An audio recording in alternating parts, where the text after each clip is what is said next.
Students,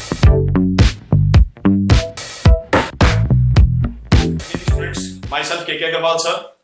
Today in this lecture we are going to discuss problems related to IIT JEE Mains based on the topic properties of determinant. In this lecture we are going to just study properties of determinant we had studied in the first lecture of our determinant, that is known as that was the topic properties of determinant. All the properties we will study in the first lecture with the proof. Now in this lecture, second lecture, we are going to discuss the problem related to IIT JEE Mains related to all the properties of determinant. Properties of determinant जो हमने study कर ली है first lecture में, उनके ऊपर हम अब समय आ गया है कि उनको हम उन प्रॉपर्टीज को डिटेल में अप्लाई किए। एनसीईआरटी प्रॉब्लम्स में आप सभी बच्चे स्टूडेंट्स अप्लाई करते हैं, एनसीईआरटी में आप सभी ने प्रॉपर्टीज को अप्लाई किया है, लेकिन अब हम आईआईटी जेईई मेंस पे प्रीवियस ईयर में जो प्रॉब्लम्स आई हुई है करंटली 2020 से लेकर 19 तक की हमने प्रॉब्लम्स लिखी है, इन प्रॉब्लम्स को हम डिस्कशन करते हैं वन बाय वन करके। चलिए now let us have a look on the first problem. जो हमारे पास फर्स्ट प्रॉब्लम आ रही है, उस फर्स्ट प्रॉब्लम के अंदर फंक्शन डिफाइंड दे रखा है पाई बाय 4 से लेके बेटा पाई बाय 2 तक। Function is defined from pi by 4 to pi by 2। Pi by 4 का मतलब हो गया बेटा 45 डिग्री। पाई बाय 4 का हमारे पास मतलब हो गया 45 डिग्री से लेकर 90 डिग्री तक, राइट। 45 डिग्री से 90 डिग्री तक फंक्शन की डोमेन डिफाइंड है, कोई प्रॉब्लम नहीं है। अब आगे चलते बेटा, अब हमारे पास में जो कंडीशन आ रही है, कंडीशन पे फोकस करते हैं। डोमेन हमें यही दे रखी है फर्स्ट क्वेश्चन में पाई बाय 4 से लेके पाई बाय 2, बिल्कुल एक्यूरेट है बेटा, कोई प्रॉब्लम नहीं है। अब हमें फर्स्ट प्रॉब्लम में डिस्कशन करना है कि फंक्शन ऑफ थीटा हमें डिटरमिनेंट फॉर्म में दे रखा है। फंक्शन ऑफ थीटा यहां पर फंक्शन ऑफ थीटा को डिटरमिनेंट फॉर्म में हम एक्सपेंड करेंगे। एक्सपेंड करने के बाद में हम डायरेक्टली बेटा इसका आंसर सबसे पहले कैलकुलेट करेंगे। फंक्शन ऑफ थीटा को एक्सपेंड करके प्रॉपर्टीज अप्लाई करके हम सबसे पहले इसको डिटरमिनेंट का आंसर निकालेंगे। एंड आफ्टर दैट हमें गिवन है कि फंक्शन ऑफ थीटा की मिनिमम वैल्यू आ रही है बेटा m। फंक्शन ऑफ थीटा की मिनिमम वैल्यू क्या आ रही है m, small m। Function of theta की मैक्सिमम वैल्यू बता रखी है कैपिटल M। हमें फाइंड क्या करना है, हमें ऑर्डर्ड पेयर फाइंड करना है m, m का, छोटा m, m का हमें ऑर्डर्ड पेयर फाइंड करना है। तो कॉमन सेंस है, हमें यदि ऑर्डर्ड पेयर फाइंड करना है तो सबसे पहले हमें फंक्शन की मिनिमम वैल्यू कैलकुलेट करनी पड़ेगी और मैक्सिमम वैल्यू कैलकुलेट करनी पड़ेगी। चलिए स्टार्ट करते हैं। तो बेटा फंक्शन ऑफ थीटा हमें गिवन है, डायरेक्टली हम यहां पर प्रॉपर्टी अप्लाई कर रहे हैं। सॉल्यूशन फर्स्ट, ये क्वेश्चन जो आया हुआ है हमारा आईआईटी जेईई मेंस में आया हुआ है 2020 में, तो इसमें सबसे पहले हम प्रॉपर्टी को विजुअलाइज करते हैं। तो बेटा प्रॉपर्टी हमारे पास ये आ रही है, हम सेकंड कॉलम में प्रॉपर्टी अप्लाई कर रहे हैं। We are going to apply property in the second column minus first column, second column minus first column. तो जैसे ही सेकंड कॉलम में से हमने फर्स्ट कॉलम को प्रॉपर्टी अप्लाई की प्रॉपर्टी, तो हमें बेटा डेल्टा मिल रहा है माइनस का साइन स्क्वायर थीटा माइनस का cos square theta 12। Second column में से जैसे हम फर्स्ट कॉलम को माइनस करेंगे तो बेटा साइन स्क्वायर थीटा से साइन स्क्वायर थीटा कैंसिल हो जाएगा। The element will be left -1 -1 minus cos square theta से जैसे ही माइनस कॉस स्क्वायर थीटा को एलिमेंट को माइनस करेंगे तो बेटा कॉस स्क्वायर थीटा का एलिमेंट भी कैंसिल हो जाएगा, क्योंकि ये एलिमेंट प्लस में आ जाएगा, ये इसमें एड अप होकर कैंसिल हो जाएगा। यहां पर एलिमेंट लेफ्ट विल बी -1, 10 में से बेटा 12 को सब्ट्रैक्ट करेंगे it will be -2 and last column है 1 1 -2। ये बात हम ऑलरेडी स्टडी कर चुके हैं कि प्रॉपर्टी अप्लाई करते समय, ऑपरेशन अप्लाई करते समय एलिमेंट्स बेटा उसी कॉलम या रो के अफेक्ट होंगे जिस कॉलम में हम प्रॉपर्टी को अप्लाई कर रहे हैं। तो हमने जो ऑपरेशन लगाया है बेटा, वो हमने ऑपरेशन कौन सी कॉलम में लगाया है, सेकंड कॉलम के अंदर ऑपरेशन लगाया है। तो सेकंड कॉलम में जैसे ही हमने ऑपरेशन लगाया तो हमने देखा सेकंड कॉलम के एलिमेंट्स चेंज हो चुके हैं, हमारे पास में नया डिटरमिनेंट आ गया। अब सिंपली हमें कुछ नहीं करना है, जैसे ही हमारे पास में सिंपलीफाई हो गया बेटा रिजल्ट आ गया है। आफ्टर दैट डिटरमिनेंट के जब एलिमेंट्स बेटा स्मॉलर फॉर्म में आ रहे हैं, सारे एलिमेंट छोटे हैं, यदि हम फर्दर जीरो नहीं बना पा रहे हैं या बना पा रहे हैं जीरो, जैसे हम जीरो बनाने की कोशिश करें तो बेटा हमारे पास जीरो काफी जीरो बन सकते हैं। यदि हम जीरो बनाए तो यहां पर एक एलिमेंट जीरो बन सकता है। यदि हम थर्ड कॉलम में से सेकंड कॉलम को सब्ट्रैक्ट करके लिखें तो यहां पर थर्ड कॉलम के अंदर एक एलिमेंट जीरो आ सकता है। तो आप या तो जीरो बना के इसको एक्सपेंड करो कंपटीशन एग्जाम में, या आपके पास टाइम नहीं है, आपको प्रॉपर्टी समझ में नहीं आ रही कि क्या प्रॉपर्टी अप्लाई करनी है, इन दैट केस में बेटा आप डायरेक्टली इसको एक्सपेंड कर सकते हैं अपनी चॉइस से। किसी भी रो या फिर किसी भी कॉलम के अकॉर्डिंग आप इसको डेल्टा की वैल्यू चाहिए तो आप डायरेक्टली इसको एक्सपेंड कर सकते हो। एलिमेंट्स यदि आप जीरो बना के एक्सपेंड करना चाहें तब भी आप एक्सपेंड कीजिए, आंसर आएगा। यदि जीरो नहीं बन रहे हैं ज्यादा तो in that case you directly expand the determinant along any row और कॉलम। तो बेटा यहां पर हम डेल्टा को जैसे ही एक्सपेंड करेंगे, जो आपका फर्स्ट क्वेश्चन है फर्स्ट क्वेश्चन में डेल्टा को हम जैसे ही एक्सपेंड करेंगे, जो हमारा डिटर्मिनेंट है उसको हम जैसे ही एक्सपेंड करेंगे, तो हमारे पास में डेल्टा का after expanding along any row or column, जैसे हम डेल्टा को किसी भी रो या कॉलम के अकॉर्डिंग बेटा एक्सपेंड कर देंगे, तो एक्सपेंड करने के बाद में ये डेल्टा का हमारे पास में आंसर निकल के आया 4 cos 2 थीटा इक्वल टू 0। उस केस में लेना है जब ऑलरेडी डिटर्मिनेंट हमें इक्वल टू 0 दे रखा है और हमें थीटा का इंटरवल फाइंड करना हो, लेकिन यहां पर हमें फंक्शन ऑफ थीटा का हमने आंसर कैलकुलेट किया। अब हमें फंक्शन ऑफ थीटा की minimum and maximum value calculate करनी है, मिनिमम एंड मैक्सिमम। तो सबसे पहले इंटरवल पे ध्यान देते हैं बेटा। थीटा का क्या इंटरवल गिवन है? Greater than equal to π/4 but less than equal to π/2। ये हमें थीटा का इंटरवल दे रखा है। अब सबसे पहले ये देखिए, यहां पर जो ट्रिग्नोमेट्रिक कॉस फंक्शन है बेटा, इसका इनपुट कितना आ रहा है? इसका इनपुट आ रहा है 2 थीटा। तो जैसे हम 2 थीटा से मल्टीप्लाई करेंगे तो हमारा नया इनपुट कितना आ गया? π/2 से लेकर पाई तक। तो बेटा हमारे जो ट्रिग्नोमेट्रिक फंक्शन आ रहा है cos 2 थीटा, उसका इनपुट यहां पर 2 थीटा है, ना कि थीटा। तो हम जब cos का ग्राफ प्लॉट करेंगे, रेंज देखेंगे cos की, तो किस इंटरवल में देखेंगे? 2 थीटा के इंटरवल में देखेंगे। 2 थीटा का इंटरवल जा रहा है π/2 से पाई तक। तो आप रफली जब ग्राफ देखेंगे, यहां पर रफली ग्राफ देखेंगे बेटा, π/2 से लेकर यदि पाई के अंदर आप cos फंक्शन का रफ ग्राफ स्केच करेंगे, तो ये रफ ग्राफ बेटा कुछ इस तरह से आएगा, cos पाई पे -1। तो जब हमारा 2 थीटा एंगल π/2 से पाई के अंदर बिलोंग करेगा, तो उस केस में cos फंक्शन का ग्राफ डिक्रीजिंग फंक्शन होता है और π/2 से पाई में इस तरह से डिक्रीज होगा। π/2 पे इंटरवल वैल्यू लेगा 0, cos फंक्शन वैल्यू लेगा 0, पाई पे बेटा cos फंक्शन वैल्यू लेगा -1। अब हमें फंक्शन ऑफ थीटा का मैक्सिमम और मिनिमम आंसर निकालने का। तो बेटा फंक्शन ऑफ थीटा का मैक्सिमम आंसर आएगा, function of theta maximum value तब लेगा जब cos फंक्शन यहां पर मैक्सिमम वैल्यू दे देगा 2 थीटा के एंगल पे, और 2 थीटा की वैल्यू लाई कर रही है π/2 से पाई में। तो ग्राफिकली हम देखें बेटा, तो ये हमारा 2 थीटा जा रहा है π/2 से पाई में, तो cos फंक्शन डिक्रीजिंग फंक्शन होने के कारण मैक्सिमम वैल्यू क्या ले रहा है बेटा? cos 2 थीटा यहां पर 0 ले रहा है। तो हमारे पास में मैक्सिमम वैल्यू आएगी 4 × 0 = 0। ऐसा कब पॉसिबल है बेटा? जब 2 थीटा ने एंगल कितना लिया? π/2 एंगल लिया। 2 थीटा ने क्या एंगल लिया? π/2। मैं दोबारा बता देता हूं बेटा, यहां पर ये जो ग्राफ प्लॉट हुआ है, ये cos थीटा का ग्राफ नहीं प्लॉट हुआ है, यहां पर 2 थीटा एंगल लाई कर रहा है π/2 से पाई में। तो हमने ये जो ग्राफ देखने की कोशिश की है, वो हमने ग्राफ देखा बेटा cos 2 थीटा का स्टडी किया ग्राफ, कि जब 2 थीटा π/2 से पाई में जा रहा है तो cos फंक्शन किस तरह से बिहेवियर दे रहा है। सिमिलरली फंक्शन ऑफ थीटा का यदि हम मिनिमम वैल्यू देखें, फंक्शन ऑफ थीटा की यदि हम मिनिमम वैल्यू देखें, तो फंक्शन ऑफ थीटा की मिनिमम वैल्यू आएगी बेटा पाई के ऊपर, क्योंकि जब 2 थीटा π/2 से पाई के अंदर जा रहा है तो cos 2 थीटा का ग्राफ कुछ इस तरह से बिहेवियर शो कर रहा है। तो बेटा जब 2 थीटा पाई के इक्वल होगा, उस केस में cos पाई की वैल्यू कितनी आ जाएगी? -1। तो यहां पे मिनिमम वैल्यू आएगी 4 × -1, 4 × -1 = 4। कब आएगी? जब हमारा एंगल 2 थीटा किसके इक्वल आ रहा है? पाई के इक्वल आ रहा है। तो जैसे ही cos 2 थीटा का इनपुट जो 2 थीटा है वो पाई एंगल लेगा, तो डिक्रीजिंग फंक्शन होने के कारण बेटा पाई पे हमें मिनिमम वैल्यू मिलेगी। तो जो मैक्सिमम वैल्यू आई है बेटा, ये तो हो गई हमारी कैपिटल एन, मिनिमम वैल्यू हो गई हमारी स्मॉल एन। तो हमें क्या फाइंड करना था? सिंपल क्वेश्चन था, ऑर्डर पेयर फाइंड करने के लिए बोला गया था।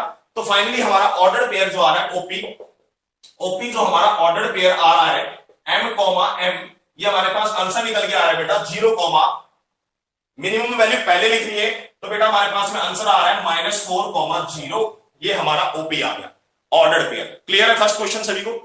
तो बेटा फर्स्ट क्वेश्चन में आपने देखा सिंपल क्वेश्चन आया हुआ है मेंस के अंदर। डायरेक्टली आपको सबसे पहले क्या करना था? डिटरमिनेंट को एक्सपेंड करना था। जैसे ही डिटरमिनेंट को एक्सपेंड करेंगे, हमें फंक्शन ऑफ थीटा का आंसर मिल जाएगा। ये आंसर एक्सपेंड करने के बाद में, प्रॉपर्टीज अप्लाई करने के बाद में, सबसे पहले हम फंक्शन ऑफ थीटा को कैलकुलेट करेंगे। तो जैसे ही हमारे पास में फंक्शन ऑफ थीटा को आ गया है, इसके बाद में क्वेश्चंस की गिवन कंडीशंस को रीड करके, जो गिवन कंडीशन था इंटरवल, इसको रीड करके हम कैलकुलेशन करेंगे और सिंपली हम मैक्सिमम और मिनिमम वैल्यू निकालेंगे। हाँ, क्वेश्चंस में हमने ये देखा कि हमें ट्रिग्नोमेट्री फंक्शंस यदि इन्वॉल्व हो रहे हैं तो हमें ग्राफिकल नॉलेज होना जरूरी है, जिससे हम आंसर्स की डायरेक्ट कैलकुलेशन कर सके क्वेश्चन की। चलिए now let us come to the second question. First question का एक्सप्लेनेशन हमने देखा बेटा, काफी इजी एक्सप्लेनेशन था। Let us come to the second explanation now. इसी तरह से बेटा हम अब सेकंड क्वेश्चन के एक्सप्लेनेशन पे जा रहे हैं। तो सेकंड क्वेश्चन में यदि हम देखें, हम आईआईटी जेईई मेंस के अंदर आया हुआ बेटा सेकंड क्वेश्चन भी 2019 में सेकंड क्वेश्चन में भी हमें डेल्टा इक्वल टू डिटरमिनेंट दे रखा है। हाँ, इस क्वेश्चन में बेटा इक्वल टू 0 दे रखा है। आंसर पे फोकस करना। सेकंड क्वेश्चन में डेल्टा का आंसर 0 दे रखा है। फर्स्ट क्वेश्चन में हमें डेल्टा का आंसर 0 नहीं दे रखा था। फर्स्ट क्वेश्चन में फंक्शन ऑफ थीटा डेल्टा की वैल्यू हमने कैलकुलेट की थी 4 cos 2 थीटा, और आफ्टर दैट हमने फंक्शन ऑफ थीटा की मिनिमम वैल्यू निकाली, मैक्सिमम वैल्यू निकाली। लेकिन सेकंड क्वेश्चन में हमें फंक्शन ऑफ थीटा का आंसर किसके इक्वल दे रखा है, इक्वल टू 0 के इक्वल दे रखा है। और बेटा हमें इस क्वेश्चन में इंटरवल फाइंड करना है, थीटा की वैल्यू फाइंड करनी है। थीटा का इंटरवल आ रहा है 0 से π/3, यानी हमें थीटा की वो वैल्यूज कैलकुलेट करनी है जो इस गिवन इक्वेशन को सेटिस्फाई करे, जो इस डिटरमिनेंट को सेटिस्फाई करे। और थीटा की वैल्यू ध्यान रखना बेटा, कैलकुलेशन करते समय इसी इंटरवल में आनी चाहिए 0 से 60 डिग्री के बीच में। यानी थीटा, इस सेकंड क्वेश्चन में हमें थीटा की वो वैल्यू कैलकुलेट करनी है जो हमारे गिवन डिटरमिनेंट को सेटिस्फाई करे। तो काफी अच्छा क्वेश्चन है, काफी सिंपल क्वेश्चन है। Let us start the question now. Second question हम देखते हैं बेटा। सेकंड क्वेश्चन में प्रॉपर्टीज देखिए। सबसे पहले डायरेक्टली यदि हम एक्सपेंड करेंगे तो बेटा इक्वेशन काफी लंबी बन जाएगी। If you will directly expand the given determinant in any row और कॉलम, तो हमारे पास फाइनल इक्वेशन जो आएगी काफी लंबी चली जाएगी। तो इसलिए हम इस पे फोकस करते हैं। प्रॉपर्टीज देखिए बेटा। प्रॉपर्टीज यदि हम डायरेक्टली देखें तो सबसे फर्स्ट प्रॉपर्टी हम सेकंड कॉलम में अप्लाई कर सकते हैं। सेकंड कॉलम में क्या अप्लाई कर सकते हैं बेटा, सेकंड कॉलम में यदि हम फर्स्ट कॉलम को ऐड कर दें सेकंड कॉलम में, या फिर रो के अंदर अप्लाई कर लीजिए प्रॉपर्टी हम बेटा, या तो रो में अप्लाई करेंगे या कॉलम में। तो ज्यादा बेटर क्या रहेगा, ज्यादा बेटर रहेगा बेटा प्रॉपर्टी हम रो में अप्लाई करें, क्योंकि जब हम रो में प्रॉपर्टी अप्लाई करेंगे तो रो में से बेटा रो को माइनस करने पे यहां पर देखिए एलिमेंट 0 बन रहा है, यहां पर 1 बन रहा है बेटा, यहां पर भी 1 आ रहा है। तो सेकंड रो में सबसे पहले प्रॉपर्टी अप्लाई कीजिए। Apply property in second row, operate. Second row में प्रॉपर्टी अप्लाई कर रहे हैं, सेकंड रो माइनस का फर्स्ट रो। सेकंड रो में बेटा जैसे ही हमने प्रॉपर्टी अप्लाई की तो फर्स्ट रो डेल्टा ऐसे का ऐसा रहेगा हमारे पास में 1 plus cos square theta sine square theta 4 cos 6 theta. एक बात और मैं कहना चाहूंगा बेटा, हर स्टूडेंट का डिटरमिनेंट को एक्सपेंड करने का, प्रॉपर्टी अप्लाई करने का अलग अलग तरीका होगा हर स्टूडेंट का, क्योंकि डिपेंड करता है कि कौन स्टूडेंट किस टाइम पे कौन सी प्रॉपर्टी ऑपरेट कर रहा है। लेकिन फाइनल आंसर जो आएगा बेटा, डेल्टा का जो फाइनल आंसर आएगा एक्सपेंड करने पे, वो ईच एंड एवरी स्टूडेंट का सेम आंसर आना चाहिए। तो हमने सेकंड रो के अंदर जैसे बेटा प्रॉपर्टी अप्लाई की, सेकंड रो में से हमने फर्स्ट रो को माइनस कर दिया, तो बेटा कॉस स्क्वायर से कॉस स्क्वायर कैंसिल, यहां पर एलिमेंट आ गया -1। 1 प्लस साइन स्क्वायर थीटा में साइन स्क्वायर थीटा को माइनस किया, एलिमेंट आ गया +1। एलिमेंट में से दोबारा एलिमेंट को माइनस किया, यहां पर आंसर आ गया 0। तो सेकंड रो में से जैसे हमने फर्स्ट रो को सेपरेट करके लिखा तो फाइनली हमारे पास में ये सेकंड रो बन गई, नई रो। अब यदि हम नेक्स्ट प्रॉपर्टी पे फोकस करें तो बेटा नेक्स्ट प्रॉपर्टी भी हम थर्ड रो में लगा सकते हैं, साथ में ही दो प्रॉपर्टी हम अप्लाई कर रहे हैं। थर्ड रो में प्रॉपर्टी अप्लाई कर सकते हैं, थर्ड रो माइनस का फर्स्ट रो। मैंने फर्स्ट रो को बेटा एकदम फिक्स कर दिया है, अब मैं थर्ड रो में प्रॉपर्टी अप्लाई कर रहा हूं, थर्ड रो में से फर्स्ट रो को माइनस करके लिख रहे हैं बेटा। तो जैसे ही हम थर्ड रो में प्रॉपर्टी अप्लाई करेंगे कि फर्स्ट रो में से माइनस करें तो इट विल अगेन बिकम बेटा -1। इसमें से बेटा इसको सेपरेट करेंगे, again it will become 0, and इसमें से बेटा इस एलिमेंट को माइनस करेंगे, हियर एलिमेंट विल बी 1। तो हमने देखा as soon as I have applied the two properties our determinant has taken the smaller values. Determinant में आप देखिए एलिमेंट कितने स्मॉलर वैल्यूज ले चुके हैं। Now if you want to again apply any property you can apply और you can directly expand. तो finally बेटा मैं कोई भी प्रॉपर्टी अप्लाई नहीं कर रहा हूं, you can directly apply the property and expand. तो after expanding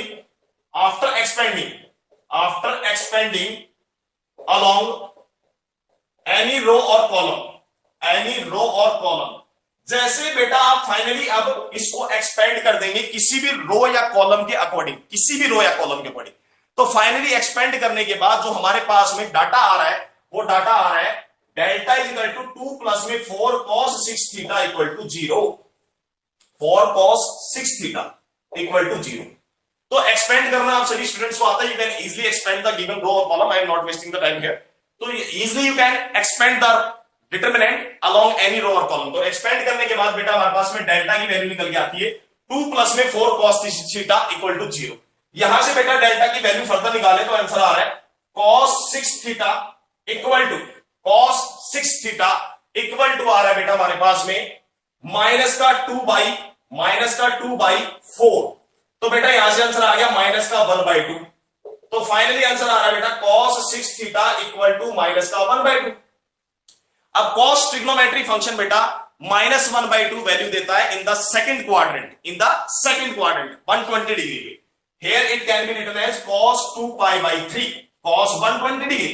The value of cos 120 degree is -1/2, right? तो बेटा जैसे अब दोनों साइड हम कंपेयर कर रहे हैं, we are getting the value 6 theta is equal to 2π/3. It means theta comes out to be π/9. हमें जब ट्रिग्नोमेट्री इक्वेशन को बेटा हम सॉल्व कर रहे हैं, आप क्लियरली देख सकते हैं ये एक ट्रिग्नोमेट्री इक्वेशन बन रही है हमारे पास cos 6 theta is equal to cos alpha, हमने स्टडी किया है। यहां पर बेटा हम जनरल सॉल्यूशंस भी निकालना चाहें तो जनरल सॉल्यूशंस निकाल सकते हैं। cos theta is equal to cos alpha, then theta is equal to 2n pi plus minus alpha. But हमें सिर्फ इतना फोकस करना है बेटा, हमें फाइनली लास्ट में थीटा की जो वैल्यू निकल के आएगी, फाइनली लास्ट में कैलकुलेशन करने के बाद में थीटा की जो भी हमारे पास में वैल्यू निकल के आएगी वो वैल्यू इस इंटरवल में आनी चाहिए बेटा, गिवन इंटरवल में थीटा बिलोंग्स टू 0 से π/3, क्योंकि हमें आंसर थीटा की वही वैल्यू सेलेक्ट करनी है जो गिवन डिटरमिनेंट को सेटिस्फाई भी करे सेम टाइम पे, एंड सेम टाइम पे बेटा हमारे गिवन इंटरवल के अंदर भी थीटा की वैल्यू आनी चाहिए। तो हम देख सकते हैं π/9 जो आ रहा है बेटा, π/9 जो आ रहा है वो 0 से 60 डिग्री के इंटरवल में आ रहा है, 0 से 60 डिग्री के इंटरवल में π/9 आ रहा है। What is π/9? 180 degree divided by 9, that is approximately exactly 20 degree, right, 20 degree. तो बेटा हमारे पास में सेकंड क्वेश्चन का जो आंसर आ रहा है there was a 4 option and ये भी सिंगल करेक्ट टाइप क्वेश्चन था, तो हमारा आंसर फाइनली हम सेलेक्ट करेंगे π/9। क्लियर? तो बेटा ये भी मेंस का क्वेश्चन था, आप देख सकते हैं रेंज बेस्ड क्वेश्चन है बेटा। ये जो फर्स्ट क्वेश्चन था वो रेंज बेस्ड क्वेश्चन था, रेंज लग रही है उसमें ट्रिग्नोमेट्री का कंसेप्ट काम आ रहा है। सेकंड क्वेश्चन हमने देखा इसमें भी बेटा ट्रिग्नोमेट्री का कंसेप्ट काम आ रहा है, ट्रिग्नोमेट्री इक्वेशन की फॉर्मेशन हो रही है, simply we are solving the trigonometry equation and we are getting the answer. चलिए now let us come to the third question, question number third.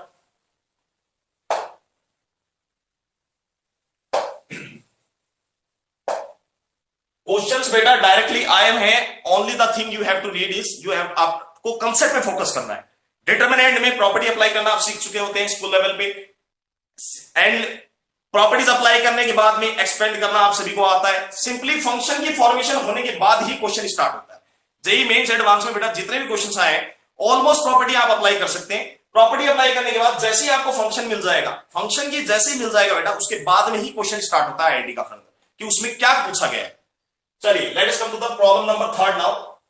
Problem number third में बेटा हमें गिवन है delta की वैल्यू अगेन गिवन है, simple question है बेटा, लिख देते हैं। चलिए डेल्टा हमें गिवन है डिटरमिनेंट में x -6 -1 2 -3x and x -3। Next element given है बेटा -3 2x एंड x +2, और बेटा ये इसमें भी ये डेल्टा का आंसर इक्वल टू 0 दे रखा है। तो थर्ड क्वेश्चन अगेन हमारा आईआईटी जेईई मेंस 2019 अप्रैल में आया हुआ है बेटा। क्वेश्चन में पूछा क्या गया है, find the sum of real roots, find the sum of real roots. काफी अच्छा क्वेश्चन है बेटा। क्यूबिक इक्वेशन का डेल्टा को एक्सपेंड करने के बाद क्या इक्वेशन बनती है वो हम देखते हैं। चलिए बोर्ड पे हमें डेल्टा गिवन है, 3/3 का स्क्वायर मैट्रिक्स थी उससे डिटरमिनेंट बनाया गया। क्लियरली हम देख सकते हैं बेटा इस डेल्टा के अंदर जितने भी एलिमेंट्स हैं कुछ कांस्टेंट नंबर है, कुछ पॉलिनोमियल है, कुछ लीनियर पॉलिनोमियल लिखे हुए, जैसे this is the linear polynomial. तो बेटा हमारे पास में कुछ लीनियर पॉलिनोमियल्स लिखे हुए। अब हमें क्वेश्चन पे फोकस करना है। सबसे पहले क्वेश्चन में पूछा गया है find the sum of real roots, sum of real roots. तो बेटा कॉमन सेंस हमें यूज करना है। जैसे डेल्टा में हमें एलिमेंट्स जब पॉलिनोमियल दिख रहे हैं या फिर क्वाड्रेटिक दिख रहे हैं तो कॉमन सेंस है हमें when we will expand the determinant तो हमारे पास में बेटा कोई ना कोई पॉलिनोमियल इक्वेशन बनेगी, whether it can be quadratic, cubic or it may be any। Finally यदि हम यहां से देखें बेटा, जब यदि हम फर्स्ट रो के अराउंड एक्सपेंड करते हैं तो हमें क्लियरली दिख रहा है बेटा 2 डिग्री का टर्म आएगी, this will be the 2 degree term and x से मल्टीप्लाई होकर फाइनली क्यूबिक पॉलिनोमियल हमें फोकस आ रही है। तो सिंपली विदाउट एक्सपेंड किए भी बेटा हम थोड़ा सा यदि फोकस करें डिटरमिनेंट के एलिमेंट्स पे और थोड़ा सा मन में एक्सपेंड करके देखें तो हमें दिख रहा है there will be a formation of cubic polynomial. चलिए स्टार्ट करते हैं। तो सिंपली बेटा ऐसे क्वेश्चंस में जिसमें एलिमेंट्स स्मॉल है और आपको यदि कोई डायरेक्टली प्रॉपर्टी नहीं फोकस हो रही है, in that case you don't have to waste the time in the IIT, directly expand it. तो बेटा इसको आप जैसे एक्सपेंड करेंगे, expand it along any row और कॉलम, एनी रो और कॉलम, ये आपकी चॉइस है, this is your choice that you whether you want to expand it along first row, second row, third row or along any column, it is your choice। तो बेटा मैं simply बता रहा हूं, जैसे ही आप इस डिटरमिनेंट को किसी भी रो या कॉलम में एक्सपेंड कर देंगे तो आपके पास में पॉलिनोमियल इक्वेशन आएगी, क्लियर है, उसमें कोई डाउट नहीं है। पॉलिनोमियल जो है वो हमें क्लियरली दिख रही है, क्यूबिक पॉलिनोमियल बन रही है। तो फाइनली मैं आपको बता देता हूं, जो हमारे पास में क्यूबिक पॉलिनोमियल आ रही है वो बेटा क्यूबिक पॉलिनोमियल आ रही है हमारे पास में 5x क्यूब माइनस का 35x प्लस में 30 इक्वल टू 0। ये हमारे पास में बेटा क्यूबिक पॉलिनोमियल की फॉर्मेशन हो रही है आफ्टर एक्सपेंडिंग द डिटरमिनेंट। तो डिटरमिनेंट को जैसे हम किसी भी रो या कॉलम के अकॉर्डिंग एक्सपेंड करेंगे तो हमारे पास में क्यूबिक पॉलिनोमियल आ रही है, वो बेटा ये आ रही है। इसमें क्लियरली देख सकते हैं बेटा 5 is coming out to be common, x cube minus का 7x प्लस में 6 equal to 0। This cubic polynomial has been converted into this. इसको बेटा एक नाम दे देते हैं, कुछ फंक्शन ऑफ x नाम दे देते हैं इसको थोड़ी देर के लिए, f of x। This is the cubic polynomial. और इस क्यूबिक पॉलिनोमियल बेटा एक चीज और हमें दिख रही है, व्हाट इज दैट? इस क्यूबिक पॉलिनोमियल में 2 डिग्री टर्म मिसिंग है, इस क्यूबिक पॉलिनोमियल में 2 डिग्री टर्म मिसिंग चल रही है। चलिए देखते हैं। और हमें क्या फाइंड करना है बेटा? रूट्स का सम फाइंड करना है, रियल रूट्स का सम फाइंड करना है, ये भी फोकस करना है बेटा, रियल रूट्स का। तो एक क्यूबिक पॉलिनोमियल की खास बात मैं आपको बता देता हूं, क्यूबिक पॉलिनोमियल में जितनी भी बेटा ऑड डिग्री पॉलिनोमियल होती हैं उनकी हमने रेंज स्टडी की थी फंक्शन में। एक ऑड डिग्री पॉलिनोमियल की रेंज हमेशा माइनस इन्फिनिटी से इन्फिनिटी जाती है। एक ऑड डिग्री पॉलिनोमियल की रेंज हमेशा बेटा माइनस इन्फिनिटी से इन्फिनिटी जाती है यदि पॉलिनोमियल की डोमेन के ऊपर कोई बाउंडेशन नहीं है। यदि पॉलिनोमियल की डोमेन पे कोई बाउंडेशन नहीं है तो एक ऑड डिग्री पॉलिनोमियल की रेंज माइनस इन्फिनिटी से इन्फिनिटी जाती है। That is we have studied in the chapter function, right. अब हमें यह देखना है कि इस क्यूबिक पॉलिनोमियल के रियल रूट्स कितने होंगे, क्योंकि यहां पर क्वेश्चन में कहा गया है रियल रूट्स का सम फाइंड करना है। तो मैक्सिमम तो हम जानते हैं कि पॉलिनोमियल की जितनी डिग्री होगी उतने ही मैक्सिमम रियल रूट्स आ सकते हैं, उससे ज्यादा तो रियल रूट्स आ ही नहीं सकते डिग्री से ज्यादा। तो बेटा इसके ऊपर डिग्री लगी हुई है 3 डिग्री, इट मींस इसके मैक्सिमम 3 रियल रूट्स आ सकते हैं। और मैं आपको एक बात और बता दूं, यदि पॉलिनोमियल फंक्शन दे रखा है और बेटा पॉलिनोमियल फंक्शन के कोफिशिएंट यदि रियल है, कोफिशिएंट सारे रियल है, ए बी सी कोफिशिएंट सारे रियल है, तो बेटा इमेजिनरी रूट्स यदि आते हैं तो इमेजिनरी रूट्स हमेशा पेयर्स के अंदर आते हैं। Remember one thing, imaginary roots जो कॉम्प्लेक्स रूट्स होते हैं that always occur in pair if A B C are real number. तो यहां से बेटा दो ही सिचुएशन आती है। सिचुएशन ये है, या तो इस क्यूबिक पॉलिनोमियल के तीनों रूट्स रियल होंगे, या यदि ऐसा हो सकता है कि एक रूट रियल है तो फिर 2 इमेजिनरी होंगे। ऐसा नहीं होगा कि 2 रियल है लेकिन एक इमेजिनरी है। ऐसा हो सकता है कि तीनों इक्वल रूट्स हो, वो अलग केस है, लेकिन रूट्स तो तीनों रियल ही नहीं उस केस में भी। तो बेटा यहां से 2 सिचुएशन पे डाउट है आपको कि या तो तीनों रूट्स रियल है या फिर एक रियल है, तो 2 इमेजिनरी हो जाएंगे। ऐसा इसलिए चेक करना जरूरी है क्योंकि हमें कहा गया है सम ऑफ रियल रूट्स फाइंड करना है। तो रियल रूट्स कितने हैं पहले वो तो कंफर्म कर लें कि तीनों रियल रूट्स आ रहे हैं ना। यदि तीनों रियल रूट्स है तो उसका सम हम रिलेशनशिप के कांसेप्ट से फाइंड कर सकते हैं, जो हमने 10th क्लास में स्टडी किया था। चलिए स्टार्ट करते हैं। तो बेटा यहां पर मैं सिंगल डेरिवेटिव का कांसेप्ट यूज कर रहा हूं, लिटिल बिट आपको बता देता हूं। क्यूबिक पॉलिनोमियल के लिए उसके नेचर ऑफ रूट्स पता लगाने के लिए और कैसे कितने रियल रूट्स आ रहे हैं तो उसका ग्राफ देखने के लिए हम थोड़ा सिंगल डेरिवेटिव का कांसेप्ट यूज कर सकते हैं, that you will study in the chapter AOD, application of derivative. चलिए स्टार्ट करते हैं। तो बेटा जैसे मैंने इसका एफ डैश निकाला तो आंसर आ रहा है 3x² - 7। जैसे हमने इसका एफ डैश एक्स निकाला सिंगल डेरिवेटिव तो हमारे पास आंसर आ रहा है 3x² - 7। इसके यदि हम रूट्स देखें बेटा, इसको जैसे ही हम 0 के इक्वल पुट करें और सिंगल डेरिवेटिव के रूट्स देखें तो सिंगल डेरिवेटिव के हमारे पास में 2 रूट आ रहे हैं, प्लस माइनस अंडर रूट में 7/3। सिंगल डेरिवेटिव के हम देख सकते हैं हमारे पास में 2 रूट्स आ रहे हैं, प्लस माइनस रूट 7/3। और क्यूबिक पॉलिनोमियल में आप ये कंसेप्ट स्टडी करोगे, सपोज कर लीजिए बेटा इसके 2 रूट्स ये जो आए हैं इसको नाम दे देते हैं x1 और x2। क्यूबिक पॉलिनोमियल में एक ही कंसेप्ट स्टडी करेंगे आप एओडी चैप्टर में आगे जाके। यदि फंक्शन में बेटा x1 और x2 पुट करने पर, फंक्शन में x1 और x2 जो कि क्रिटिकल पॉइंट्स है सिंगल डेरिवेटिव के, x1 और x2 पुट करने पे यदि इनका प्रोडक्ट बेटा लेस देन 0 आया, function of x1 into function of x2, function में ये पॉइंट्स पुट करके देखेंगे, यदि function of x1 into function of x2 का प्रोडक्ट बेटा लेस देन 0 आया, इन दैट केस में क्यूबिक पॉलिनोमियल के हमेशा 3 रियल रूट्स आएंगे।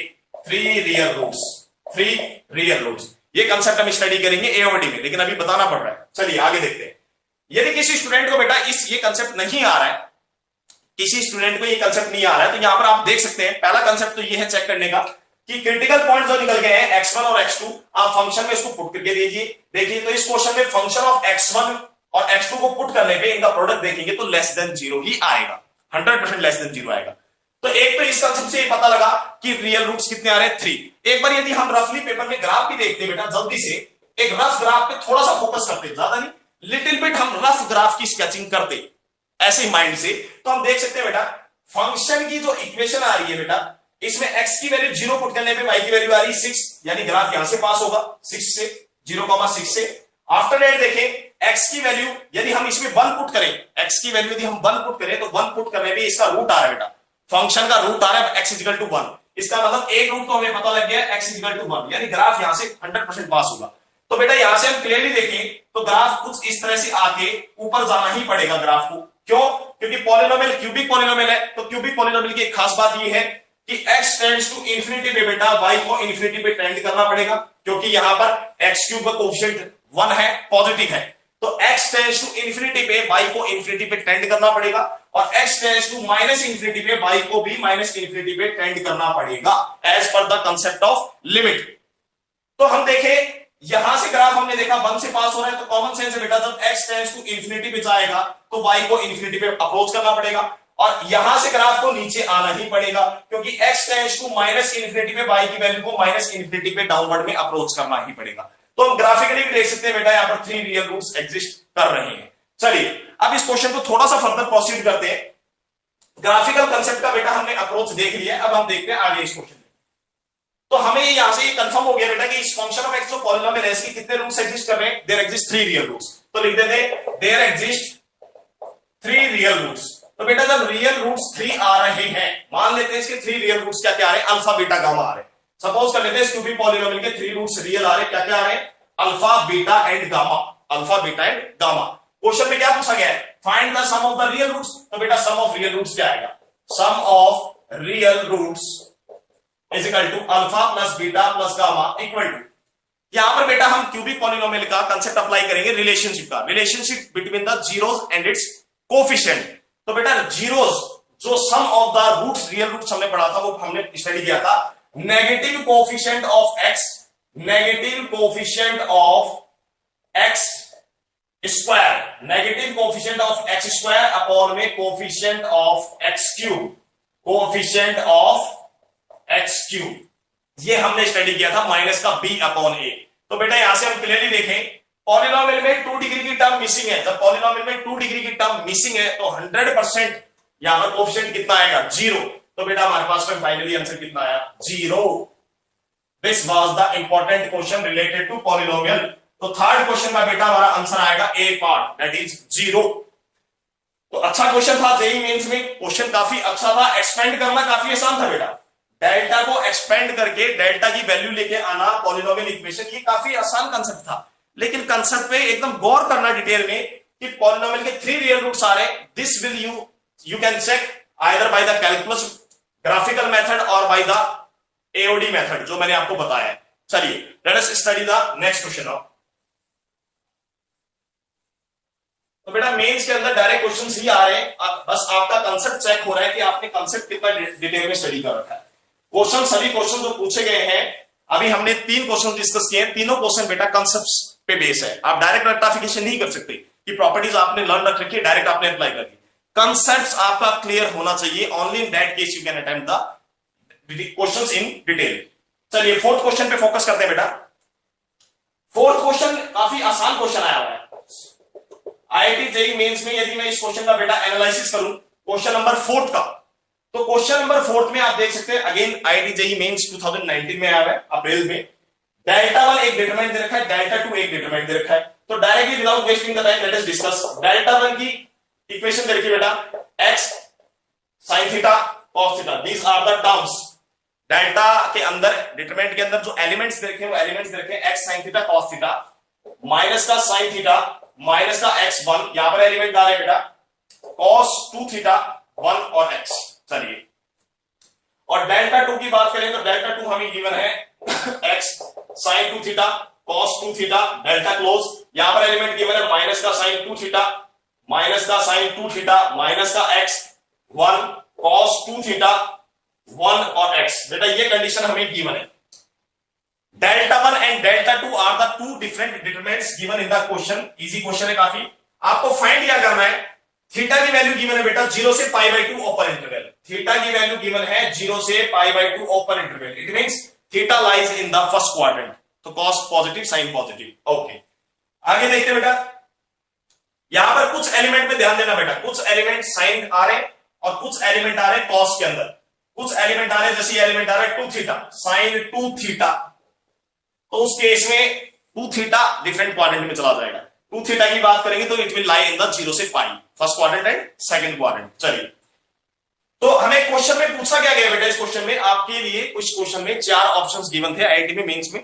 डेल्टा 1 प्लस डेल्टा 2 का कुछ आंसर गिवन था। सेकंड ऑप्शन में सपोज करो डेल्टा 1 माइनस डेल्टा 2 का कुछ आंसर गिवन था।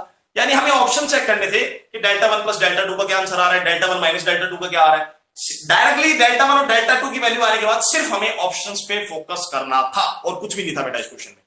तो ऐसे क्वेश्चंस में भी आप डायरेक्टली देख सकते हैं if you are not able to apply any property, यदि आप बेटा प्रॉपर्टी को कोई अप्लाई नहीं कर पा रहे तो आपको वही काम करना है। इसको डायरेक्टली डिटरमिनेंट को क्या करेंगे, पेपर में एक्सपेंड करेंगे without wasting the time.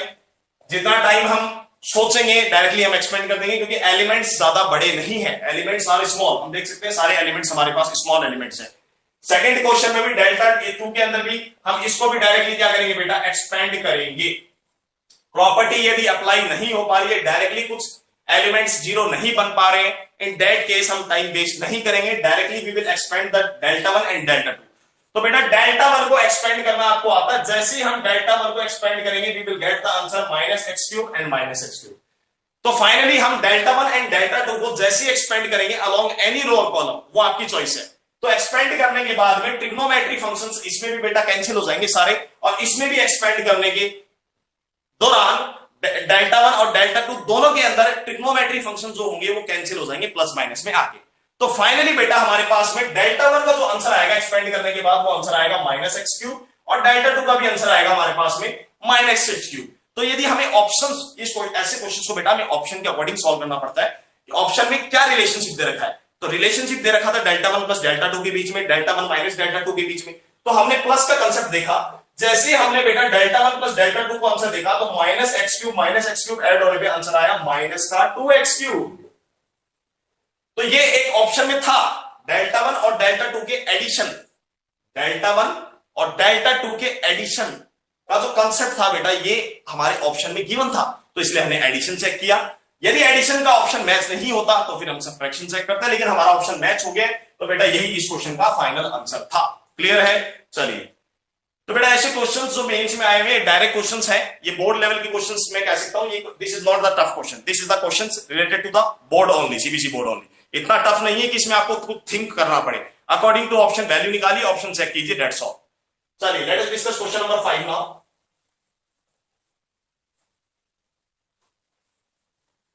Fifth problem जो है बेटा ये प्रॉब्लम इंपॉर्टेंट प्रॉब्लम है, फोकस करना इस पे। फिफ्थ प्रॉब्लम पे सभी स्टूडेंट फोकस करना, क्योंकि ये काफी इंपॉर्टेंट प्रॉब्लम है। लॉग के अंदर आई हुई, काफी बच्चे लॉग देख के डर जाते हैं कि लॉग आ गया है, लॉग आ गया है। तो लॉग से आपको डरना नहीं है, ध्यान देना, लॉग से बेटा आपको डरना नहीं है। लॉगरिथम चैप्टर आप लोगों ने काफी डिटेल में स्टडी किया है 11th क्लास में, लॉगरिथम एंड इनइक्वालिटीज, एपीजीपी का कंसेप्ट भी आपने 11th क्लास में स्टडी किया है। तो ये क्वेश्चन में काफी कंसेप्ट लग रहे हैं। एक तो हम देख सकते हैं फिफ्थ क्वेश्चन में, इन द क्वेश्चन नंबर 5 हम क्लियरली विजुअलाइज कर सकते हैं बेटा कि सारे यहां पर एलिमेंट जो आ रहा था वो एलिमेंट था हमारा बेटा a की पावर 4।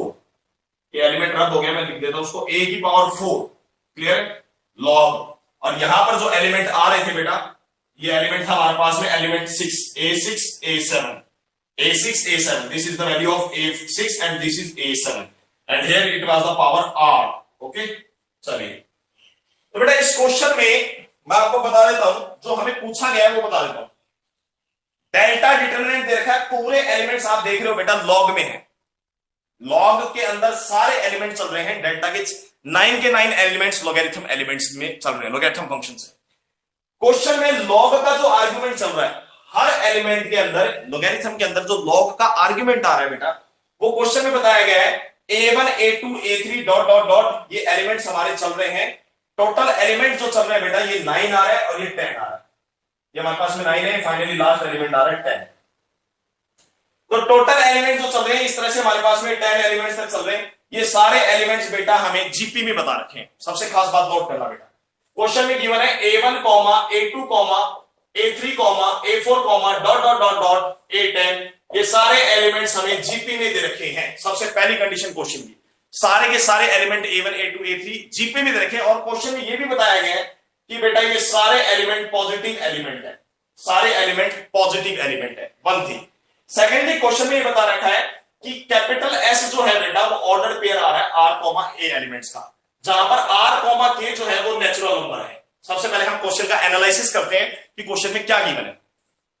तो सारे elements A1 A2 dot dot dot A10 तक सारे एलिमेंट जीपी में गिवन है। AI सारे एलिमेंट 0 से बड़े दे रखे हैं।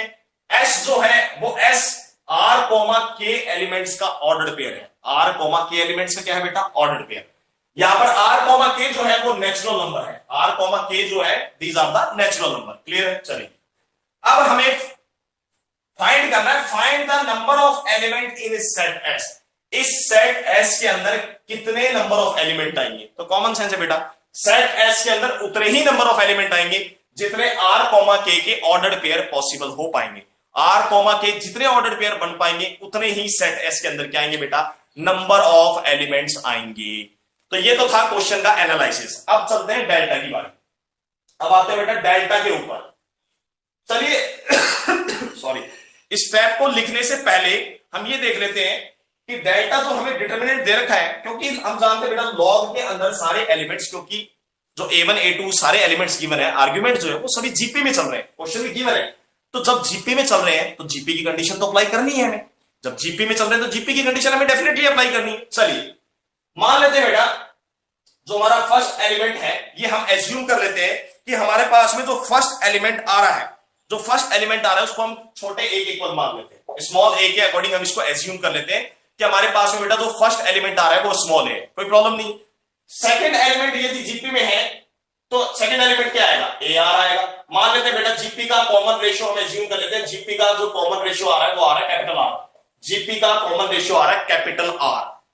तो फर्स्ट टर्म को एज्यूम किया हमने A, सेकंड टर्म A2 आ गया AR, थर्ड टर्म की बात करेंगे तो आ जाएगा बेटा AR स्क्वायर, फोर्थ टर्म की बात करेंगे it will be AR cube. इस तरह से डॉट डॉट डॉट डॉट। यदि मैं लास्ट टर्म बात करूं, लास्ट टर्म क्या आ रही है बेटा? 10th टर्म आ रही है हाईएस्ट, तो 10th टर्म की बात करूंगा क्या आ जाएगा? AR की पावर 9। क्लियर है? तो जब हमें एलिमेंट्स को जीपी में बता रखा है तो सबसे पहले हम जीपी का कंसेप्ट अप्लाई कर रहे हैं। अब फाइनली सबसे पहले डेल्टा को लिखने से पहले मैं आपको बता देता हूं करना क्या है। डेल्टा बेटा मैं जैसे ही लिखूंगा तो ध्यान देना, यहां पर सारे एलिमेंट्स को रिप्लेस कर दो। क्यों कर दो? एलिमेंट को रिप्लेस करने से बेनिफिट ये मिलेगा, देखिए यहां पर लोगरिथम फंक्शन के अंदर जो नेम्स आ रहे हैं आर्गुमेंट के, वो कितने सारे डिफरेंट नेम्स है, A1 A2 A3 A3 A4। तो बेटा ये एक प्रकार से हम कह सकते हैं A1 से लेके A10 तक वेरिएबल्स आ रहे हैं। तो ये तो प्रॉब्लम क्रिएट कर रहा है, ना कुछ कॉमन निकल पाएगा ना कुछ प्रॉपर्टी लग पाएगी। तो इसलिए हमने क्या किया, सबसे पहले डेल्टा के अंदर हमने एक प्रॉपर्टी अप्लाई की। डेल्टा में क्या प्रॉपर्टी अप्लाई की वो मैं लिख देता हूं। डेल्टा के अंदर हम प्रॉपर्टी अप्लाई कर रहे हैं, दो प्रॉपर्टी में अप्लाई करूंगा बेटा इसमें, देखना बोर्ड पे। सबसे फर्स्ट प्रॉपर्टी अप्लाई कर रहा हूं डेल्टा में, ऑपरेट। सेकंड कॉलम में प्रॉपर्टी अप्लाई कर रहा हूं, second column minus first column. और थर्ड कॉलम में बेटा प्रॉपर्टी अप्लाई कर रहे हैं, थर्ड कॉलम माइनस का second column, third column minus का सेकंड कॉलम। कंसंट्रेट करना बेटा सारे बच्चे बोर्ड पे। या आप third column minus second column भी अप्लाई कर सकते हैं, या फिर third column minus first column भी आप अप्लाई कर सकते हैं, उससे कोई फर्क नहीं पड़ेगा। तो आप एक काम कीजिए, दोनों में थर्ड कॉलम में से सेकंड में से फर्स्ट कॉलम, थर्ड में से फर्स्ट कॉलम को माइनस कर लीजिए, ठीक है। इससे बेनिफिट क्या होगा वो देखते हैं सबसे पहले।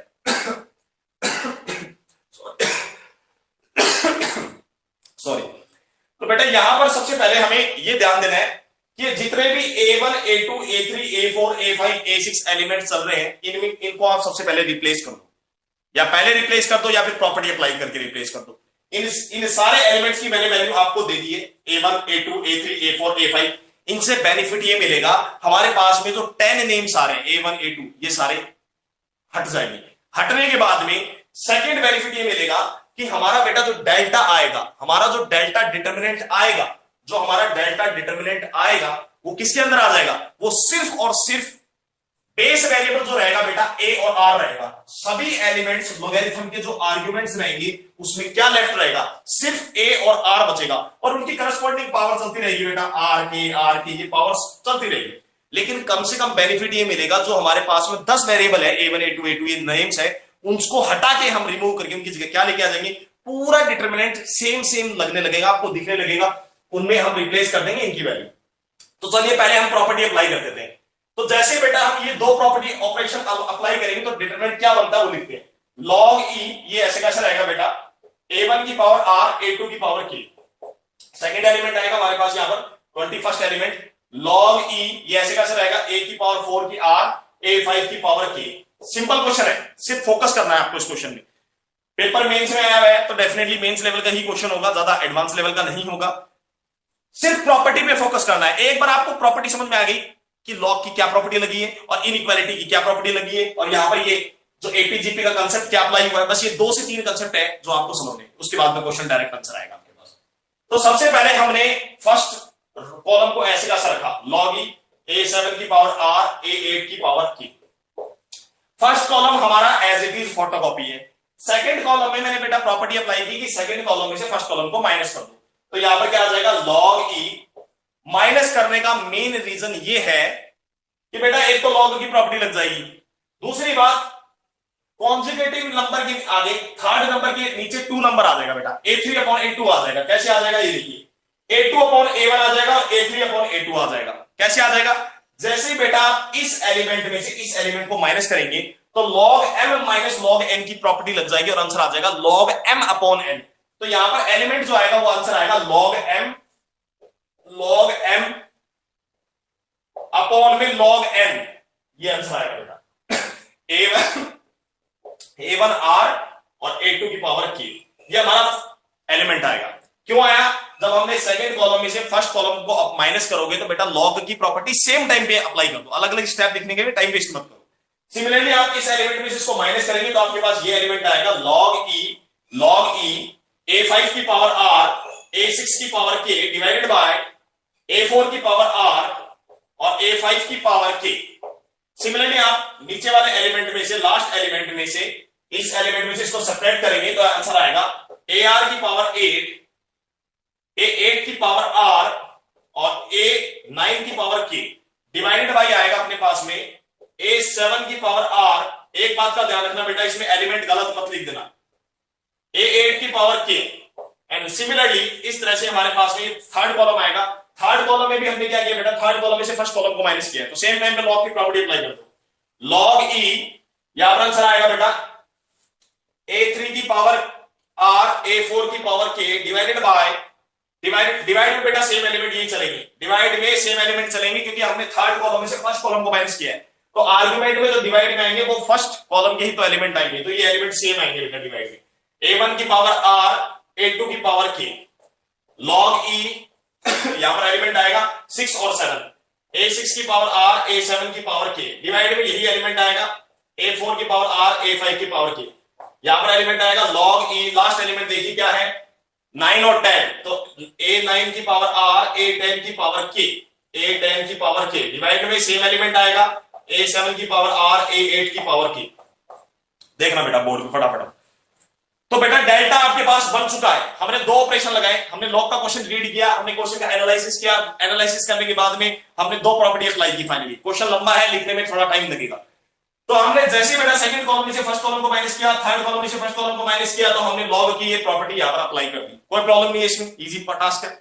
अब बेनिफिट क्या मिलेगा बेटा, अब लास्ट एंड फाइनल प्रॉपर्टी तो अप्लाई हो गई है, अब टाइम आ चुका है कि आप लोग इन सब की A1 A2 इनकी सारी वैल्यूज को क्या कर दो, इसमें रिप्लेस कर दो। इन सारी वैल्यूज को क्या कर दो, रिप्लेस कर दो। तो बेटा मैं फाइनली रिप्लेस करने के बाद मैं फाइनल आंसर लिखने जा रहा हूं। डेल्टा में इसके बाद क्या करना है बेटा, ये सारी वैल्यूज को रिप्लेस कर दो। A1 की जगह A, A2 की जगह AR को रिप्लेस कर दो। तो बेटा इस तरह से रिप्लेस कर दो। रिप्लेस करने के बाद में आप देख सकते हो बेटा इनमें कॉमन चीजें भी, टर्म्स भी कैंसिल आउट होगी। तो फाइनल आंसर रिप्लेस करने के बाद जो डेल्टा का आंसर आएगा वो मैं आपके सामने लिखने जा रहा हूं। वो आंसर आएगा log e a की power r plus k into r की power k bracket close log e ए की पावर आर प्लस के इंटू आर की पावर 3r प्लस में 4k, ये एलिमेंट आएगा इसका। फिर एलिमेंट आएगा log e ए की पावर आर प्लस के, ए की पावर आर प्लस के, नोट डाउन कर लेना बेटा सभी स्टूडेंट इसको, आर की पावर 6r प्लस में 7k। सेकंड कॉलम आएगा हमारे पास में बेटा log e आर की पावर आर प्लस के, log e आर की पावर आर प्लस के, यहां पर एलिमेंट आएगा log e आर की पावर आर प्लस के।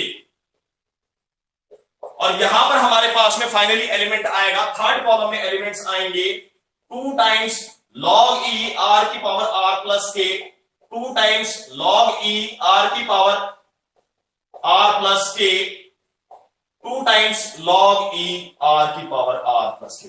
बेटा ये स्टेप डायरेक्ट स्टेप है, आप देखिए कुछ भी नहीं है, नॉर्मल स्टेप है, घबराना नहीं।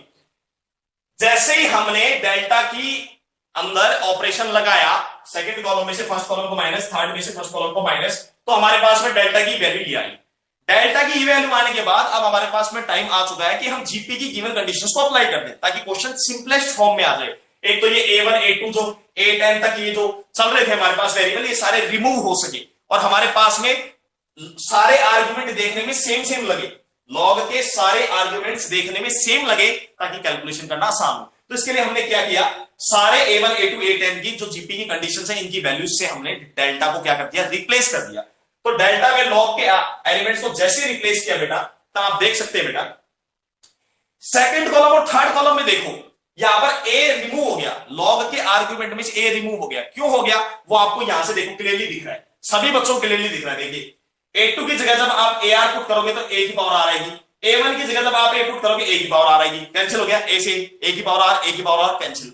या देखिए a3 की जगह आप ar स्क्वायर पुट करेंगे तो a की पावर k बचेगा इसमें, और a2 में जब ar पुट करोगे तो a की पावर क्या आएगा, दोबारा a से a कैंसिल हो गया। तो दिख भी रहा है बेटा आपको, ऐसा नहीं कि एनालिसिस है, आप थोड़ा सा माइंड से यदि प्रेडिक्ट करें तो आपको डायरेक्टली दिख रहा है कि हाँ इन सभी एलिमेंट में a से a कैंसिल हो रहा है, सिर्फ r बचेगा, लॉग के आर्ग्यूमेंट में r की पावर बचेगी।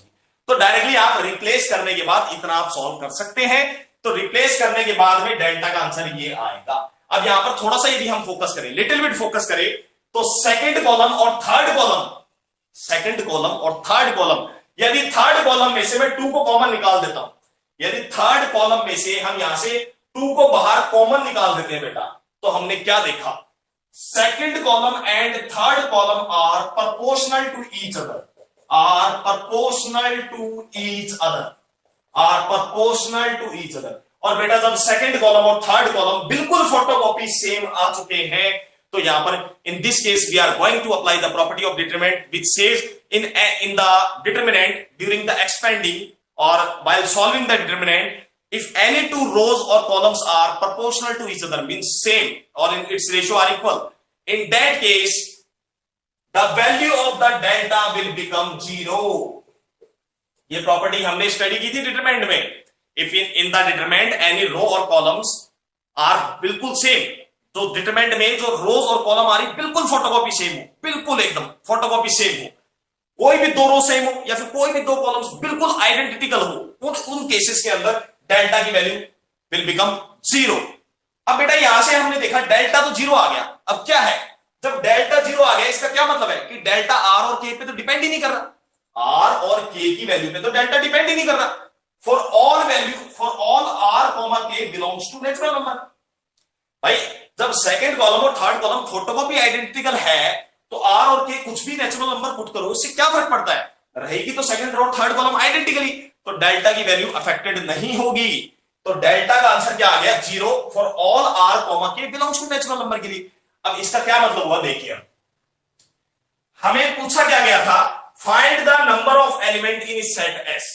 सेट एस, सेट एस के अंदर कितने एलिमेंट्स आएंगे, सेट एस में कौन आ रहा है, आर कॉमा के ऑर्डर्ड पेयर के अंदर आ रहा है, जहां पर आर कॉमा के कैसे नंबर है, नेचुरल नंबर है। तो बेटा ये देखिए हमें डेल्टा का आंसर 0 लेके आना है, हमने देखा यहां से डेल्टा का आंसर 0 आ गया। इन दैट केस में हमें डेल्टा का आंसर 0 लेके आना है, तो आर और के की वैल्यू पे ध्यान दीजिए बेटा। अब आर और के कोई भी नेचुरल नंबर ले लो, सपोज करो आर और के मैंने 1 और 2 लिया, तो बेटा जब आर और के 1 और 2 लूंगा मैं, तो उस केस में दोनों कॉलम सेम रहेंगे, तब भी डेल्टा 0 आएगा। सपोज करो किसी स्टूडेंट ने आर और के 100 और 101 लिया, 100 एंड 101 लिया, तो r की वैल्यू 100 और k की वैल्यू 101 पुट करने में उस केस में भी बेटा दोनों कॉलम सेम रहेंगे, तब भी डेल्टा 0 आएगा। इसका क्या मतलब है? It clearly means delta will be 0 for all r, k belongs to natural number. जब r, k नेचुरल नंबर तो उन सभी वैल्यूज के लिए डेल्टा हमेशा क्या आएगा? 0 आएगा। तो यहां से ये कंक्लूजन निकला, सेट एस के अंदर जो r, k ऑर्डर पेयर आएंगे बेटा वो कितने आ सकते हैं? इनफाइनाइट ऑर्डर पेयर आ सकते हैं, क्योंकि r, k की मैं चाहे कोई भी वैल्यू ले लूं, हर केस में डेल्टा 0 आ रहा है। आप खुद देखिए हर केस में 0 आ रहा है डेल्टा। तो यहां से फाइनल रिजल्ट ही निकल गया, set S will have infinite order pair r, k for all r, k belongs to natural number. Set S में बेटा इनफाइनाइट ऑर्डर पेयर आ सकते हैं r, k जो इस डिटरमिनेंट को क्या कर रहे हैं? सेटिस्फाई कर रहे हैं। क्लियर? तो बेटा आज ये था अपना ओके। तो टुडे हमने बेटा इस लेक्चर में 5 क्वेश्चन डिस्कस किए, टोटल 5 क्वेश्चन डिस्कस किए। लॉग का क्वेश्चन एक one of the most important question मैं कहूंगा, क्योंकि in this question students get confuse, काफी कंफ्यूज हो जाते हैं, लॉग को देख के डर जाते हैं। लेकिन आपने देखा कुछ भी नहीं था बेटा, जीपी का कंसेप्ट अप्लाई हुआ है क्वेश्चन में, जीपी का कंसेप्ट अप्लाई हुआ है। रिप्लेसमेंट करना बेनिफिट है, आप चाहो तो पहले भी रिप्लेस कर सकते हो, प्रॉपर्टी अप्लाई करने से पहले भी आप रिप्लेसमेंट कर सकते हो, जो वैल्यूज मैंने आपको दी है। आफ्टर डेट भी प्रॉपर्टी लगाओगे तो आपका आंसर जल्दी ही मिलेगा आपको, लेकिन पहले प्रॉपर्टी लगा के बाद में रिप्लेस करो, आंसर दोनों केस में सेम आएगा। तो डरना नहीं है क्वेश्चंस को देख के। आपने देखा 5 प्रॉब्लम्स हमने डिस्कस की मेंस के लिए, मेंस लेवल पे काफी अच्छी प्रॉब्लम्स है, काफी लेवल की प्रॉब्लम्स है, and further new problems we will discuss in the next lecture tomorrow. Okay students, thank you.